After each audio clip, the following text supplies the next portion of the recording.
বাংলাদেশের জনপ্রিয় স্কুটারগুলোর মধ্যে টিভিএস এন্টর্ক 125 সম্প্রতিকালে খুব জনপ্রিয়তা পেয়েছে।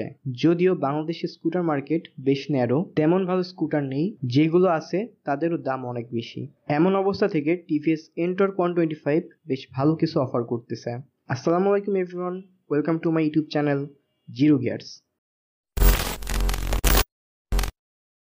আর আজকের ভিডিওতে আমি আলোচনা করব টিভিএস এন্টর্ক 125 নিয়ে। প্রথমেই বলি ইঞ্জিন স্পেসিফিকেশন।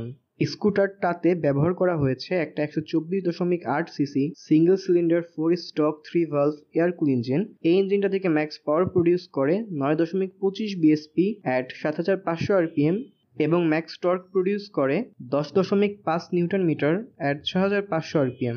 স্কুটারের ডিজাইন বেশ ভালো, আশা করি সবার কাছেই ভালো লাগবে।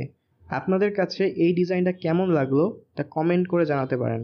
স্কুটারের সামনে 100/80 এবং পেছনে 110/80 সেকশনের টায়ার ব্যবহার করা হয়েছে, যা টিউবলেস এবং রিম সাইজ 12 ইঞ্চি। স্কুটারের ফুয়েল ট্যাঙ্ক 5 লিটার এবং গ্রাউন্ড ক্লিয়ারেন্স 155 mm। স্কুটারের সামনের চাকায় 220 mm এর ডিস্ক এবং পেছনের চাকায় 130 mm এর ড্রাম ব্রেক ব্যবহার করা হয়েছে। এই সেগমেন্টে স্কুটারগুলোর মধ্যে এটার মিটার সব থেকে বেশি ইনফরমেটিভ। টিভিএস এক্স কারেন্ট ব্যবহার করা হয়েছে, ফলে আপনি মোবাইলের মাধ্যমে মনিটর করতে পারবেন। টিভিএস এর বাইকগুলো সবসময় পাওয়ার ও পারফরমেন্সে এগিয়ে থাকে, এটাও এর ব্যতিক্রম না। পারফরমেন্সের দিক দিয়ে অনেক স্কুটার থেকে এগিয়ে থাকবে এটা। স্কুটারের সিট বেশ কমফোর্টেবল হয়, অনেক সময় ধরে চালাতে পারবেন, কোমর ব্যথা করবে না, সেই সাথে অনায়াসেই দুজন বসতে পারবেন। স্কুটারের কন্ট্রোলিং খুব সুন্দর, কর্নারিং করেও মজা পাবেন। স্কুটারের বিল্ড কোয়ালিটি বেশ ভালো। স্কুটারের সিটের নিচে 12 লিটার জায়গা আছে, প্রয়োজনীয় জিনিসপত্র রাখতে পারবেন এবং ইউএসবি পোর্ট আছে, চাইলে ফোনও চার্জ দিতে পারবেন। অল ওভার সবকিছু মিলিয়েই এই দামে স্কুটারটা অনেক ভালো, যদিও দামটা অনেকটাই বেশি অ্যাজ ইউ ক্যান সি।